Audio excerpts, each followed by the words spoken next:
ja tužitelj, privatnik kao što sam bio jučer, onda vas to ne interesira. Ali to je već problem toliko puta opjevan i ocrtan da bi bilo deplasirano o njemu da razgovaramo. Prema tome, a neki su čak napravili i tako da su rekli da je tužitelj gospodin Jelinić, a okrivljeni Zdravko Mamić, a tužitelj je Zdravko Mamić okrivljeni. Toliko o profesionalizmu nekih od vaših listova koje vi predstavljate od vaših kolega. Druga stvar, znači ja sam taj koji sam tužitelj, a on je tuženik. To je faktografska istina. I druga je faktografska istina da nitko i nikakvi pravosudni policajci nisu Zdravka Mamića niti izveli sudnice, niti sam ja njih vidio uopće, niti ništa. Znači, na moju primjedbu je sutkinja rekla: gospodine, upozoravam vas da ne prekidate tijek rasprave, izričem vam prvu opomenu, a druga će biti ne opomena nego vaše udaljavanje iz sudnica. Ja sam rekao, nećete vi mene udaljavati, ja ću sam sebe udaljavati i šetao mirno iz sudnice. Prema tome, to je istina, ali ovo što vi ili neki od vas ili neki od vaših kuća što možete napraviti, pa to je dno dna morala, etike i posla kojim se vi bavite. Ja ne znam, ovo sam spontano, ne mogu ja, to je jače od mene, ovi se moji sad vjerojatno tu sve bivaju, zašto ja ovako jednu presicu, ali moram sam vam to ipak prije presice reći. Moram sam to prije presice reći, to nije fair, to nije pošteno. Pa to je za posljedice takve vrste posla. Pa nije fair i nije pošteno da vi donesi mi, molim te, s internet stranice onaj nož u zraku, ajde isprintajte mi to odmah. Pa nije normalno, čovječe Boži, da na ovom stadionu čovjek ovako sa nožom drži u ruci i da niko od vas jedna riječ i jedan komentar ne napravi. To nije fair. Jer imate vi svoje djecu, imate vi svoje kćeri. Samo je jedan list i jedan novinar napisao sa gnušanjem, bilo je i takvih transparenata koji ne možemo taj tekst objaviti. Tekst o mojim malodobnim kćerima. Nijedan komentar niste napisali o tome. Svi imate i djecu, svi imate kćeri i vi ste nečije kćeri i nečiji sinovi. I opet ćete reći, eskapade Mamića, ovo, ono i ne znam što su ne. Pa dobro sam normalan, čovječe Boži, pored dobrog dijela vas.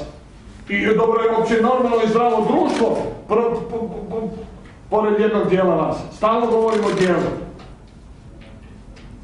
Kao što vi hoćete napraviti, vi hoćete jedan opet dio. Prisutni se izuzimaju, neki se izuzimaju.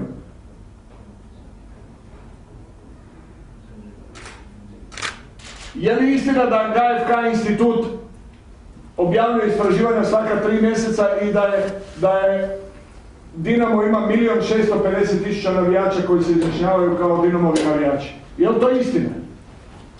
Jesam to ja objavio, jeste to vi objavili ili je to KFK institut istraživanja napravio, a vi objavili? Pa je li istina da ovdje nije bilo više od 400 ljudi? Pa koliko je to 0,0 promila?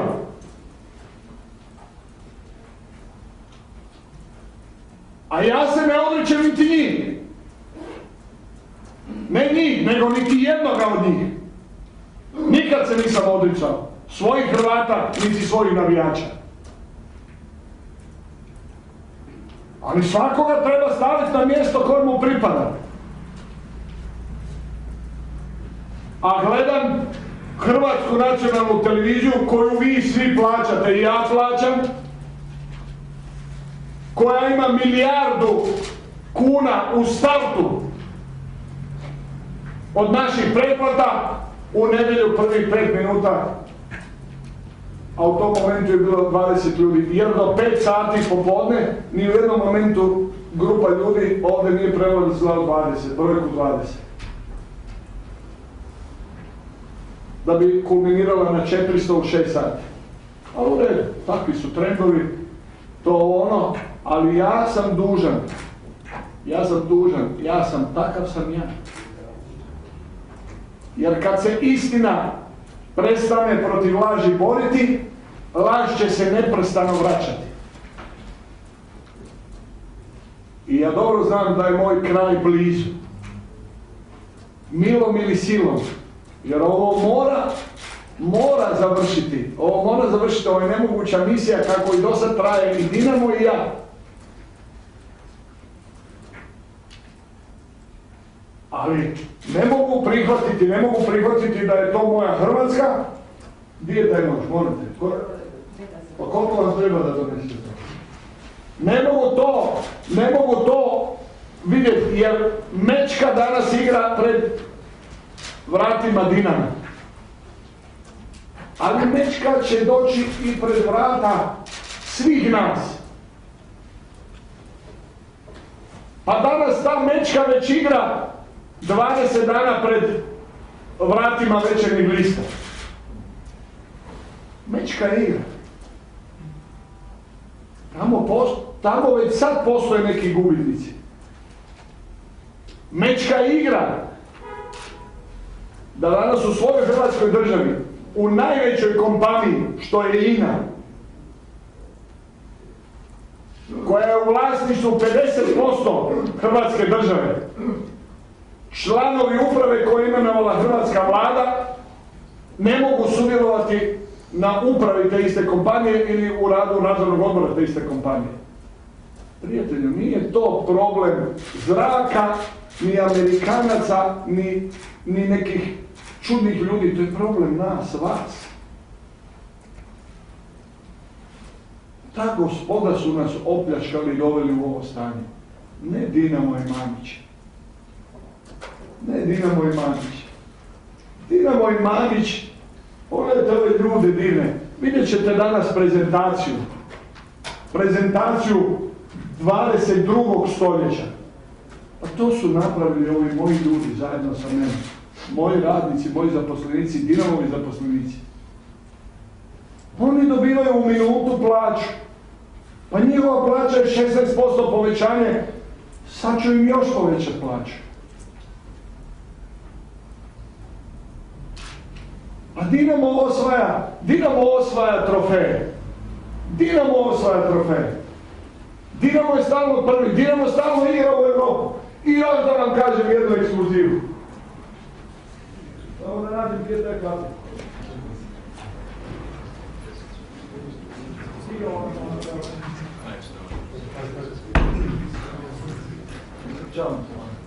Danas, na današnji dan, je Dinamo nosioc i u onom zadnjem krugu Champions lige.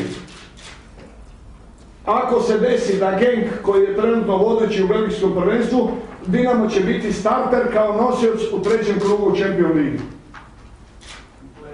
U play-offu, da. I Dinamo danas ima koeficijent 20,224 bodova i sve što u ovoj jeseni Dinamo osvoji će biti plus. Ako osvojimo 6 bodova imat ćemo 26 bodova, ako osvojimo 10 bodova imat ćemo 30, ako osvojimo 15 imat ćemo 35. I sljedećih 5 godina će Dinamo 1.000.000% biti svake godine nosioc u play-offu za Ligu prvaka. Pa nije to kišom došlo. Zašto ne objasnite građanima? Zašto su heroji vaši? Zašto su to vaši heroji? Vidite li ovdje ruku sa nožem? Zašto? To su vaši, gospodo, heroji. Pričamo o zaštiti radnih mjesta. Ovdje niko nije izgubio radno mjesto. Ovdje nisu smanjene plaće. Pa zašto to nećete napisati nikad? Pa znaš kada ste napisali da je Udruga građana nogometnog kluba Dinama završila sa dobiti 29 milijuna kuna? Pa kao da vam je taj trenutak to neko na čelu pištolj država. Pa pozovite cijelu hrvatsku vladu, ministarstvo gospodarstva, sve poduzetnike Hrvatske da dođu sredinom učiti kako se gospodari.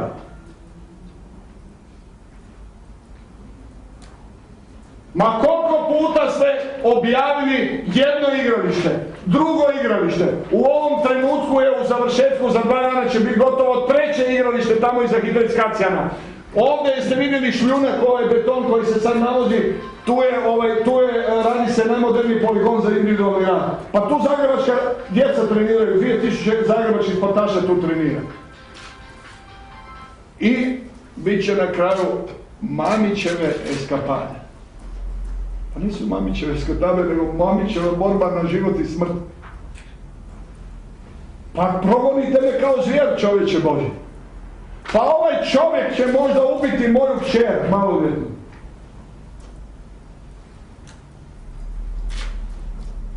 Pa vi mislite da ja paradiram sad? Pa bi vam bilo drago da netko ubije mog člana obitelji. Jer bi vam bilo drago to. Gdje su te nevladine udruge? Gdje je taj HND? Gdje je Hrvatski Helsinški odbor? Gdje je tu ured predsjednika Republike?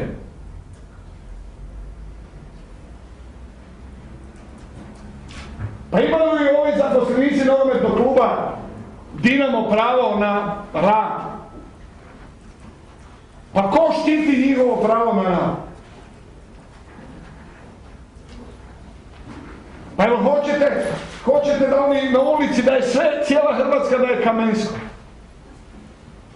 Pa ovdje nije Kamensko, ovdje je nogometni klub najbolje organiziran na svijetu. Nema te znanosti, nauke, knjige, stručnjaka koji će objasniti da u ovakvim uvjetima, u ovakvom okruženju, u ovakvom gospodarstvu, da postoji ovakav jedan sportski kolektiv. Pa dajte nam šansu, ljudi, dajte nam šansu. Pa fučkaš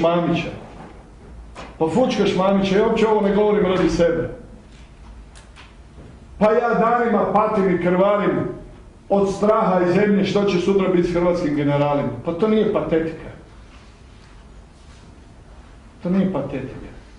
Ja patim kad pročitam da članovi uprave INE iz hrvatskih redova ne mogu prisustvovati sjednicama uprave ili nadzornog odbora. Ja patim, ja krvarim.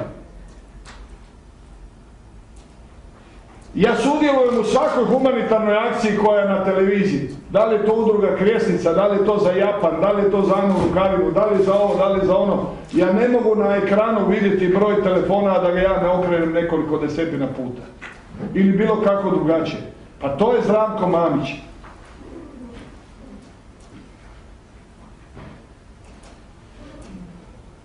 Pa dajte se vi pobunite, pa dajte vi budite solidarni sa Zdravkom Mamićem, pa dajte vi, bar neki od vas, budite solidarni sa Dinamom, budite solidarni na način kao što ja sam solidaran sa svakim građaninom Hrvatske i patim kad se njemu nešto loše dešava. Vi ste vidjeli od kud ja idem, od INE, od generala, od ribolovnog pojasa. Pa mi smo skoro zaratili za ribolovni pojas, više niko ne spominje ribolovni pojas. Ponižava nas se iz dana u dan zbog ulaska u Europsku uniju. Ja patim. Nadam se da i netko od vas pati, ali ne zato što želim da patite. Nego znači da ste domoljubni, da ste odgovorni prema svojim sugrađanima, prema svojoj državi. Da patite zbog situacije u Večernjem listu, jer će možda sutra biti u vašoj redakciji ista situacija. A vidjeli ste, gospodo, vi sigurno niste krivi za to. Vidjeli ste da su vaši kolege pijuni velikih igrača. Jer o štrajku zaposlenika Večernjeg lista na kapaljku možete vidjeti u javnim medijima.